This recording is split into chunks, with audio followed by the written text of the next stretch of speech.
வணக்கம். இன்றைக்கி நம்ம வீடியோவில் கருப்பு கொண்டக்கடலையும் மஞ்சள் பூசணிக்காயும் வச்சு நம்ம ஒரு காரசாரமான காரக்குழம்பு செய்ய போகிறோம். இந்த குழம்பு நம்ம எப்படி பண்ணலாம், என்னென்ன பொருள்லாம் தேவை அப்படிங்கிறத வாங்க வீடியோக்குள்ளே போய் பார்க்கலாம். இப்போ நம்ம இந்த காரக்குழம்புக்கு நல்ல ஒரு டேஸ்ட்டை கொடுக்கறதுக்காக ஒரு மசாலா பொடியை ரெடி பண்ணிக்கலாம். அதுக்காக 1 டீஸ்பூன் ஜீரகத்தை சேர்த்துக்குவோம். இது கூடவே 1.5 டீஸ்பூன் அளவுக்கு மிளகு. இந்த ஜீரகம், மிளகு இதெல்லாம் நம்ம பொடி பண்ணி போடுறப்ப ரொம்பவே வாசமாக இருக்கும். இது கூடவே ஒரு 1/4 டீஸ்பூன் அளவுக்கு மட்டும் வெந்தயத்தை சேர்த்துக்குவோம். 2 வரமிளகாவை சேர்த்துக்கலாம். இது எல்லாத்தையுமே நம்ம மீடியம் ஃப்ளேமில் வச்சுட்டு நல்லா ரோஸ்ட் பண்ணி எடுத்துக்கலாம். நம்ம இதை வறுக்கிறப்ப கருகாமல் நம்ம செவக்க வறுத்து எடுத்தோம் அப்படின்னா தான் நல்லா நமக்கு குழம்பு வாசமாக இருக்கும். இப்போ நல்லாவே செவந்து வந்துருச்சு.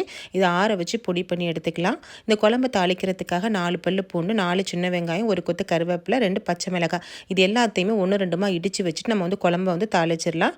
இப்போ அடுப்பில் பாத்திரத்தை வச்சுட்டு நான் 2 டேபிள் ஸ்பூன் அளவுக்கு நல்லெண்ணெயை சேர்த்து செய்கிறேன்.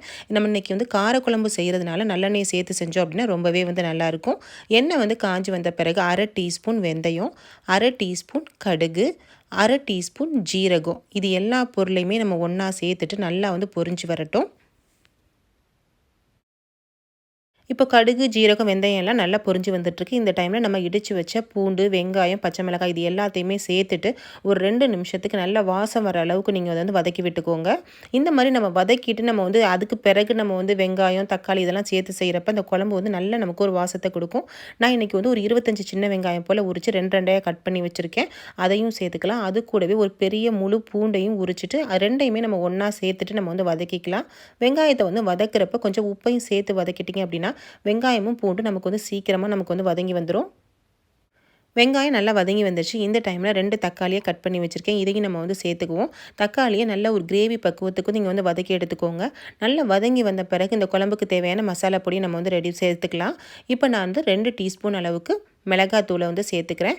எப்பயுமே காரக்குழம்பு செய்கிறப்ப மல்லித்தூளை விட மிளகாத்தூள் கொஞ்சம் அதிகமாக சேர்த்து செஞ்சோம் அப்படின்னா நல்லா காரசாரமாக இருக்கும்.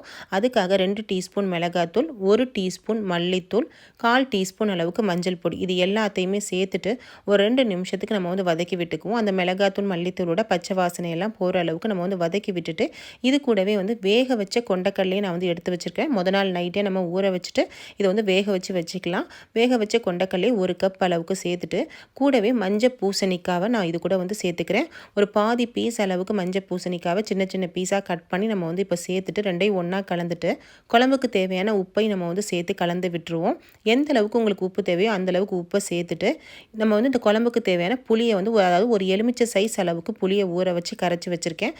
அதையும் நம்ம சேர்த்து கலந்து விட்டுறலாம். ஊற வச்ச புளியை நம்ம 2லேருந்து 3 தடவை தண்ணியை சேர்த்து மறுபடியும் நம்ம தண்ணியை சேர்த்துக்கலாம்.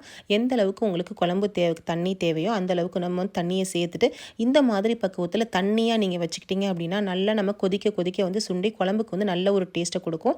இப்போ நம்ம மூடியை போட்டு நல்லா காயெல்லாம் வேக விட்டுருவோம். இப்போ நல்லாவே கொதிச்சு வந்துருச்சு. நான் இப்போ வச்சு ஒரு 15 நிமிஷம் ஆகிடுச்சு.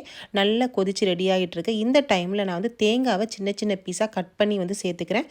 இது நம்ம சாப்பிட்றப்ப ரொம்பவே நல்லாயிருக்கும். இந்த தேங்காய் இந்த மசாலா கூடலாம் ஊறி புளிப்பு, உரப்பு, காரம் எல்லாம் சேர்ந்து ரொம்பவே சூப்பராக இருக்கும் சாப்பிட்றதுக்கு. உங்களுக்கு வேணும் அப்படின்னா இந்த மாதிரி நீங்கள் சேர்த்துக்கோங்க. இல்லைன்னா நீங்கள் ஸ்கிப் பண்ணிடலாம். இப்போ நல்லா கொதிச்சு ரெடி ஆகட்டும். இப்போ காய்கறிகள்லாம் வெந்த பிறகு நம்ம மூடியை ஓப்பன் பண்ணிவிட்டு நம்ம பொடி பண்ணி வச்ச மசாலா பொடி இதில் சேர்த்துக்கலாம். நம்ம மிளகு, ஜீரகம்லாம் வறுத்து பொடி பண்ணோம் இல்லையா, அதை நம்ம மசாலா பொடியை இது கூட சேர்த்து கலந்துக்கலாம். இதை நம்ம குழம்பை இறக்குறதுக்கு ஒரு 5 நிமிஷத்துக்கு முன்னாடி சேர்த்தா மட்டும் போதும்.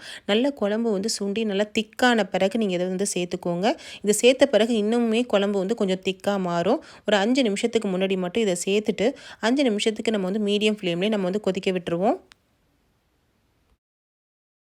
நம்ம அரைச்சி சேர்த்த மசாலா பொடியை சேர்த்த பிறகு நல்லாவே குழம்பு திக்காகி வந்துருச்சு. இந்த டைமில் ஒரு சின்ன பீஸ் வெள்ளைத்துண்டை நம்ம இதில் சேர்த்துட்டோம் அப்படின்னா குழம்பு ரொம்பவே டேஸ்டியாக இருக்கும். இப்போ சேர்த்து கலந்து விட்டுட்டு ஒரு 2 நிமிஷத்துக்கு மட்டும் அடுப்பில் ஸ்டவ் ஆனில் வச்சுட்டு அதுக்கு பிறகு நம்ம ஸ்டவ்வை ஆஃப் பண்ணிடலாம். நம்ம எந்த அளவுக்கு தண்ணியாக வச்சோம் இல்லையா, இந்த அளவுக்கு சுண்டி நல்ல திக்கான பக்குவத்துக்கு வந்துருச்சு. இதுதான் நமக்கு கரெக்டான பக்குவம். இந்த குழம்பு ஆற ஆற நமக்கு நல்லாவே திக்காக நம்ம விட்ட எண்ணெய் எல்லாமே மேலே படந்து இந்த மாதிரி நமக்கு சூப்பராக நல்ல டேஸ்டியாக கிடைக்கும். இப்போ சூப்பராக டேஸ்டியான காரக்குழம்பு நம்ம ரெடி பண்ணிட்டோம். ஃப்ரெண்ட்ஸ், உங்களுக்கு இந்த வீடியோ பிடிச்சிருந்துச்சுன்னா லைக் பண்ணுங்கள், உங்கள் நண்பர்களுக்கெல்லாம் ஷேர் பண்ணுங்கள். கூடவே நம்ம சேனலை மறக்காமல் சப்ஸ்கிரைப் பண்ணிக்கோங்க. தேங்க்யூ.